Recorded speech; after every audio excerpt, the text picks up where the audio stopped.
গত বছর 3 ভাগের 1 ভাগ সময় আমরা কাটিয়েছি প্যান্ডেমিকের মধ্যে, লকডাউনের মধ্যে। এবং তার মধ্যে আমি 6টা বাইক টেস্ট রাইড করেছি। এই 6টা বাইক টেস্ট রাইড করার মধ্যে আমার একটা ফেভারিট বাইক আজকে একটা ভিডিও রিভিউ ছোটো একটা করবো। জিনিস হচ্ছে আমার কাছে একটা ইম্পর্টেন্ট জিনিস হচ্ছে বাইকের that the fun part, not the speed, not the braking, not the handling, but how much fun you can have from the bike. এবং লাস্ট ইয়ার আমার টেস্ট রাইড করা দি মোস্ট ফেভারিট বাইক হচ্ছে Suzuki Gixxer SF with FI and ABS।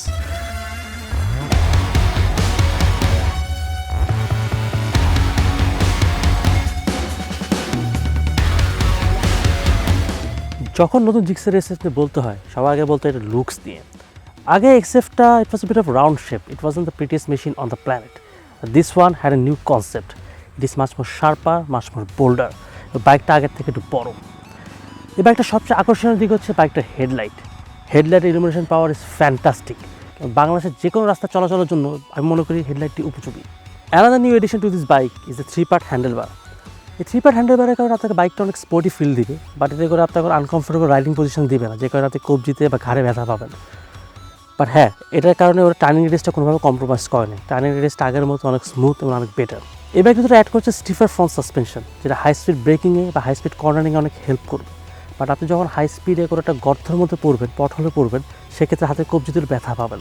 So এই জিনিসটা মাথায় রাখবেন সবসময়। Overall riding economics of this bike is very fun and it's a nice machine to enjoy both on the city and on the highway.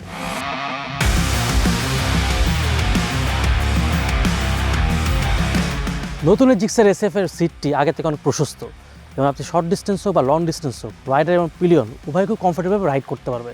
এখানে কোনো রকম কোনো সমস্যাই হবে না। এই বাইকটা টায়ার, চেসি এবং সাসপেনশন তিনটা খুব ভালো ফিডব্যাক দিবে আপনাকে হাই স্পিড কর্নারিং করার জন্য। এবং পেছনে যে 140 সেকশন টায়ার আছে, it really grips the road very well. এবার বাইকটা ব্রেকিং নিয়ে আলাদাভাবে বলতে হয়। আগের জিক্সার SF ব্রেকিং নিয়ে কোনো কমপ্লেন ছিল না, but adding a new single channel ABS এটা ব্রেকিং এফিসিয়েন্সি আগের থেকে অনেক বেটার করে দিয়েছে। I think apart from the headlight, that is the most party piece of this bike.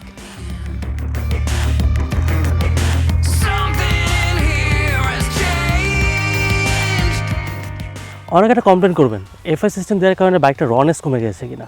হ্যাঁ, ইট হ্যাড ডান, বাট বাইকটার স্মুথনেস আগের থেকে বেড়ে গেছে। বাইকটার ভাইব্রেশন অনেক ডিক্রিজ করে গেছে।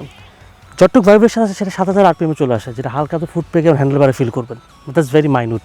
বাইকটার ইঞ্জিন যে ম্যাপিংটা, যেটা লো এন্ড যে টর্কটা রয়েছে, এটা সিটি রাইডের জন্য যথেষ্ট। বাট বাইকটা গর্জে ওঠে mid range to high end টর্কে, যেটা হাইওয়েতে খুব হেল্প করবে আপনাকে রাইড করার জন্য। They may have install 6 gear in this engine, but হাইওয়েতে রাইড করার সময় কোনো সময় মনে হয় না 6 গিয়ার। আপনি যদি কনফিডেন্স থাকেন এই বাইকটা নিয়ে 80 to 90 km/h খুব সুন্দর করে রাইড করতে পারবেন। এবং it's very good cruising machine also Dhaka Chittagong highway.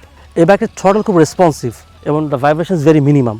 আমার কাছে মনে হয় না যে বাইকটা 6 গিয়ার দরকার ছিল, বাট 4th গিয়ার আপনি 100 km/h স্পিড খুব সুন্দর করে তুলতে পারবেন। It's a very good cruising machine on the highway. আপনার যদি 3 লাখ টাকা একটা বাজেট থাকে, মানে এই বাজেট দিয়ে আপনি সেকেন্ড একটা স্পোর্টস বাইক কিনা চিন্তা করছেন, যেটা অনেক পাওয়ার আছে, 4 valve ইঞ্জিন আছে with liquid cooling, you can omit that option and come to Gixxer SF with FI and ABS. জিনিসটা হচ্ছে, হ্যাঁ, you are getting a brand new bike, but the thing is এই বাইকটা দিয়ে আপনি ডেলি রাইড করতে পারবেন উইকডেজে, এবং উইকেন্ডে আপনি লং ট্যুরে যেতে পারবেন, হোক এটা আপনি একা আর উইথ আ ফ্রেন্ড। যে বিষয়টা আমার সবচেয়ে বেশি ভালো লেগেছে বাইকটার সাথে, বাইকটা অনেক মজাদার। যেমন হ্যাঁ, স্পোর্টি একটা ফিলিং দেওয়ার পরও বাইকটা অনেক আরামদায়ক। বাট আমি বলবো যে বাইকটার পার্টি পিস, যে সুজুকি এই বাইকটা যে জিনিসটা ইনগ্রিডিয়েন্টে দিয়েছে, সেটা হচ্ছে এই বাইকটা আপনার মুখে হাসি ফোটাবে। অনেক একটা কথা বলেন যে এরকম একটা বাইকে এয়ার কুলিং ইঞ্জিন দিয়ে এরকম প্রবলেম হয় কিনা। আমরা যখন বাইকটা টেস্ট রাইড করি, প্রথম 1000-1500 কিলোমিটার ইঞ্জিনটা একটু হিট করেছে, বা যখন ইঞ্জিনটা একটু ম্যাচিউর হয়ে যায় তখন হিটিং ইস্যুটা ছিল না। বাট আমার কাছে কোনো সময় মনে হয়নি যে this bike need an oil cooling or even liquid cooling engine, because oil cooling বা লিকুইড কুলিং অ্যাড করে বাইকটার প্রাইস আরও বেড়ে যেত। সো এটা একটা ইস্যু থাকতো। But overall I am very happy with this bike. এবং 2021 সালে যতগুলো বাইক আমি টেস্ট রাইড করেছি, this is my most favourite.